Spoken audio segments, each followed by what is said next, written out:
Hello and welcome to another episode of Bones Wargaming, a show with no bells, no whistles, no frills, just a man, a camera, and his game.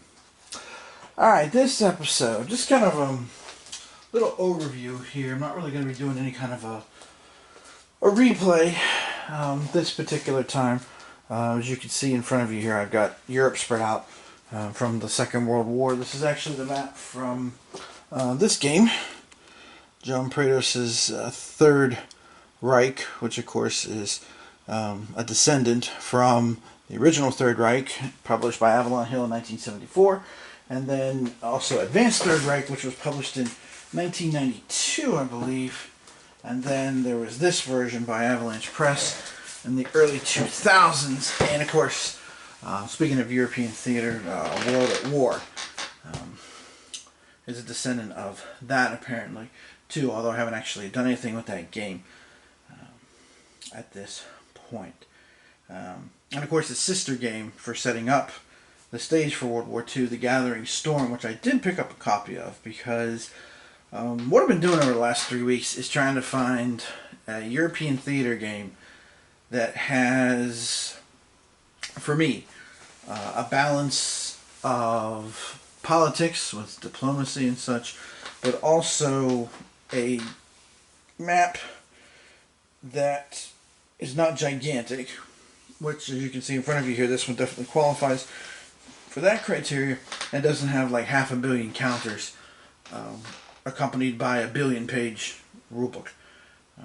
So basically, I've been looking at some of the old stuff I purchased over the years. I've been reacquiring some things, both via purchase and trades and such, and really just trying to find that balance, because so many different European theater games have different things that I like to them, but getting them all together in one package is extremely difficult to do. So, like, for example, what I'm doing here with the John Prados Third Reich is I have been playing the starting point using the setup for the 1938 scenario, and moving forward with that using the diplomacy method. That's kind of a combination of this game, because I found the diplomacy method just to, I guess, to be a bit too tedious, I suppose, with not enough surprises, which I think diplomacy needs to have some surprises to it. You know, you just never know what might happen. You know, everything from, you know, the big shockers, you know, like the Molotov-Ribbentrop Pact, but even sometimes the small things. Like, I just finished reading Margaret Macmillan's book on The War to End All Wars, which basically is the build-up to the First World War, and talking about if I remember the story correctly, the Russian ambassador to Serbia talking with his Austrian counterpart in Belgrade, and unrelated, he had a heart attack. He was having, I guess, some pain and stuff in his chest, and he was reassured by the Austrian ambassador that, you know, look, things aren't going to get out of hand, blah, blah, blah. Went home I tried to go back to the embassy to tell the Tsar and everything and stuff, send a message, and, you know, died of a heart attack, and then people saw sinister maneuverings behind that. I mean, you know, even something as simple as the whole, you know, the U.S. ping pong team, you know, a lot of people know that famous scene with Forrest Gump and stuff, but, you know, there really was something like that, where a member of the U.S. ping pong team did something innocuous. Like, I forget if somebody from the Chinese team dropped something or whatever, but China took it as like a sign, because, oh my God, there was interaction between, you know, an American approached one of our people. And, you know, that whole thing eventually snowballed into that brilliant maneuver done by Richard Nixon with, you know, the whole China game, so to speak, which is the title of the American Experience episode that talks about all that, what happened, and changing the dynamics of the Cold War situation. So, to me, it just was a bit too tedious. What I do like is, and I have spent some time with this game, is the diplomacy method found in Triumph and Tragedy, and I've been trying to bring it to this game, but also to leave a little more uncertainty than what Triumph and Tragedy has. So, for example, the cards I made myself here, they're just homemade cards, you can see. You know, I have like the system that Triumph and Tragedy has, and again, I give all due credit to The designer, Craig Biscay, I think is how you pronounce his name. If I mispronounced it, I apologize.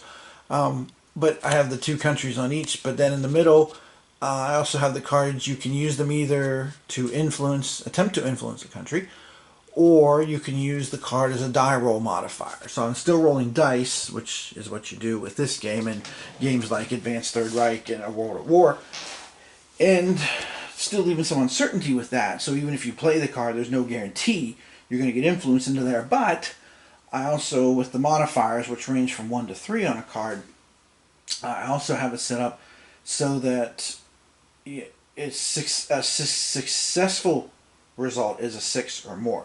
So obviously if you play a card that has a +3 modifier on, say, Romania, then you only need 3 or more to get an influence there. But if it ends up being 8 or more your total, then you actually get 2 influence into there. So again, some of those shifts, some of those things that can go on, odd stuff, approaches because of domestic politics and all and such. So I've been trying to do that with this, and it's gone okay so far. No one's really nailed down any country. Soviet Union's come the closest. I added an extra level to the diplomacy, so I actually have 4 levels. I have high-level talks, friendly, client, and then ally. And Greece right now is the highest on that ladder with 3 Soviet influence. So basically a client of the Soviet Union. As the Soviets, I'm sure as you can probably see here with the map, and I can zoom in a little bit here and show you what's happened here in 1938. The Soviets invaded Romania, and yeah, I know the map is god awful. That's one of the worst things about this game. It's just I don't know whose idea it was with this map, but yee. And then down here, the Italians started their Mare Nostrum with invading Yugoslavia, and Germany is preparing for war with France by invading Belgium and has taken over Belgium to prepare to try to outflank the French before the French and the British can really bring their combined abilities to bear upon the situation. But that kind of takes me to another point too. Is there's a lot of games that start with 1939. And some outstanding games like Unconditional Surrender, which I think is a very clever system, but there's no scenario, as I recall, it's been a little while since I played it, but there's no scenario that lets you start earlier than that. Same thing with Advanced Third Reich. Advanced Third Reich also has diplomacy tables that, reflect historical, situations. Countries that were leaning towards Germany or leaning towards, the Allies and such.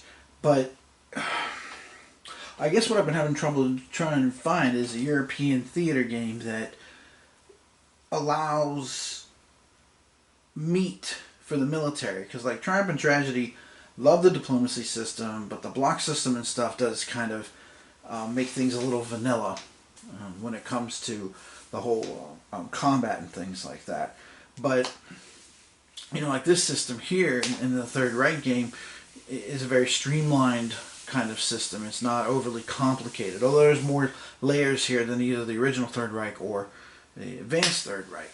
So I guess what I'm trying to say here is that it's tough to find a game that is not, playing solo, multiplayer, is not one that takes up gobs and gobs of time and also allows alternate history. Now I did take, those of you who've seen the videos before, the Totler Krieg result I got with the whole, communist France and democratic Germany and stuff, and I took it and grafted it onto Triumph and Tragedy, and that turned out to be a lot of fun. That was an interesting game, but the Soviet Union still was able to win the game, which it's just crazy because, of course, Britain and Germany focused on France, but while they were busy building up military stuff there, the Soviets were busy doing diplomacy, making other moves elsewhere and stuff, and keeping the United States out of it all. And Italy was kind of, again, hanging out, doing their own thing, being their own faction because they were the only fascist power. And again, doing the whole, Mediterranean Sea, our lake kind of thing. So anyway, that's what I've been working on a lot here lately. I've revisited some games I have bought some time ago. Blitz, World of Conflict is one, which is very much high level, but it may be a little too abstracted for me. Now it does have a engine that lets you start out with different starting points, but I haven't really messed with that yet. In all honesty, it's a little bit of an interesting system, so I'm trying to work on getting into that. But a great game that I enjoy, like Cataclysm, has the drawback, in my opinion, of the military aspect is a little too abstracted again for me. I'd like a little more meat to it, so to speak, but not crazy. I want. I'm trying to think here. What's a good analogy here? Like I'm looking for a chicken breast. I'm not looking to have the whole bird. I don't want the 20-piece bucket from KFC. I'm just looking to have the meal, so to speak. When it comes to that sort of thing there with the European theater, which again, Conditional Surrender does a nice job of kind of streamlining things, making things easier and such. But I did also pick up Supreme Commander, which I know is kind of polarizing. People love it or hate it. But I found it on sale fairly cheaply, and it is the revised second edition, so I'm going to kind of kick around with that here in a little while as well too. I have Absolute Victory someplace, but again, that's another game that doesn't allow you to start earlier than 1939, which is a drawback of a lot of the games that I've been looking at. In the course of this, I was kind of interested to find, when I was flipping through the Advanced Third Reich I picked up, I did notice they mentioned Gathering Storm being under development, which of course was, that was back in '92, and of course many, many years later, finally, that game, I think 15 years or so later, somewhere in that neighborhood, at least a decade, it finally came to fruition. But I've been kind of looking with that and playing with that. But I like the Dice of Decision and Totler Creek. So I guess what I'm trying to say is I've been playing around with all these European theater games, and it's kind of like a buffet. I like a little of this and I like a little of that, but trying to get them all together in one game is extremely challenging. Like the Praetos Third Reich. I love the chit pool idea. You buy your operation chits and you pull them, and there's also the press your luck aspect of it too, because you could end up finishing up the operations phase and your chit doesn't get pulled. Well, too bad for you. You spent the money, but obviously you couldn't coordinate it to get the logistics put together in time. So so some games I've completely dismissed totally at this point. Victory in Europe, the Columbia block game one, I've gotten rid of that. Actually, I can't remember if I donated that, sold it, something along those lines too. But then I also have the Second World War, which was published by I believe One Small Step, if I remember correctly. I have that sitting on my shelf that I've kind of messed around with and pushed around the counters a little bit and stuff. But again, it's kind of a different system. And, so I'll be curious to see, how Supreme Commander plays. I haven't picked up a World at War because I don't think it will fit my needs, and it's expensive. I even found a copy that was, quote unquote, decently priced, about $50 cheaper than what's being posted on GMT's website. Which I think is $195. So around $150 I found it, but I just can't bring myself to do that. I just can't quite do that. And I guess part of the problem too is that I'm not really looking for a Pacific theater game, because I'm very happy with Fire in the Sky and Across the Pacific. Depending if I want more meat, Across the Pacific, or want a lighter version, Fire in the Sky, or if I want to go even lighter, Pacific Tide has actually worked out pretty well and is growing on me. So anyway, just kind of a general update of what I've been up to, what's been going on, what I've done over these last how many weeks since I posted the video about Hamilcar from the Hannibal and Hamilcar game. I've jumped from the first Punic War all the way to the Second World War, European theater only. So I'm going to still mess with that a little bit more here, probably over the next couple of weeks, and then I hope to, at some point, because I finally picked this up after a lot of internal discussion and debate. Do I really want to do this and stuff? I picked up the World at War magazine Bastogne game, which I read the rules. It looks promising. We'll see how it actually plays out and stuff. But I might end up doing that as my next game, which I don't own too many Bulge games. Actually, that would be my second Bulge game, because I would have that, and I'd have Fast Action Battles, Battle of the Bulge. Because I know that's fascinating for a lot of people, and even when I was a kid, I really enjoyed reading about it. American Heritage Junior Library was one of the first books I read in that entire series. But as I've gotten older, I just don't have the fascination with it anymore. It just, it hasn't, for lack of a better way to put it, it hasn't aged well, so to speak. It's interesting how things do change over time. I used to enjoy certain musical groups, and now, certain groups like AC/DC or Aerosmith or Def Leppard or I'm trying to think of a few other ones. It's like I like a few songs still, like Dream On and Back in Black and Thunderstruck and stuff. But for the most part, I just don't really listen to it, anymore. It just the Rolling Stones actually fall into that category too. It just just don't care for it anymore. Whereas other things like Led Zeppelin, for me anyway, continues to be kind of timeless. I always enjoy getting the lead out, as they used to say on DVE in Pittsburgh, so where I grew up. But so anyway, just some musings and some thoughts on some of the games that I've been. I've had a lot of games on this table over the last 3 weeks. Playing some terms, pushing some counters around, and being like, I hate to sound like, for lack of a better way to put it, I hate to sound like Goldilocks. This one has not enough political things. This one had, that's kind of the way I've felt. So I know the logical thing is, well, why don't you design your own? Well, yeah. I'll get back to you on that after my 11-month-old and 3-year-old are big enough for me to have the time to do that. I'm lucky I have time to do this. So, but I enjoy doing it. Anyway, so a little bit of a. I hope it wasn't too rambling about the ETO games. Not to be confused, of course, with BTO. That's something entirely different. Yeah.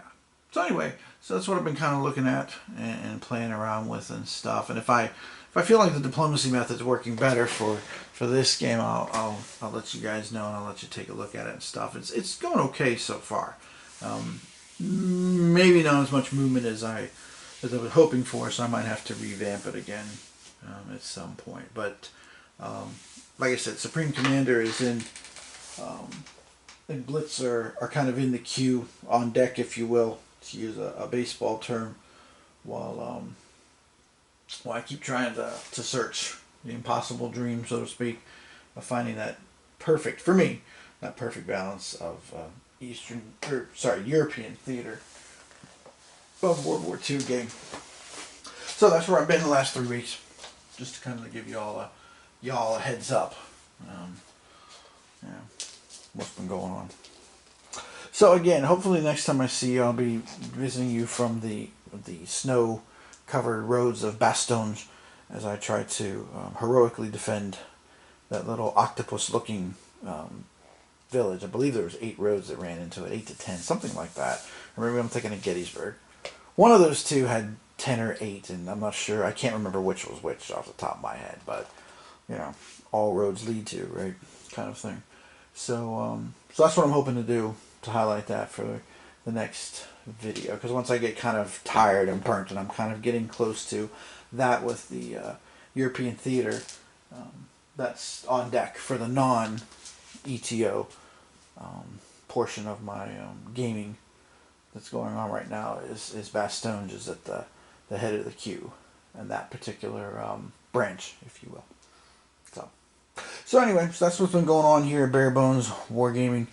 If you have any thoughts, anything, you'd like to draw to my attention, if there's games that I'm missing, which there may be, that would not surprise me given the plethora of possibilities, if you will.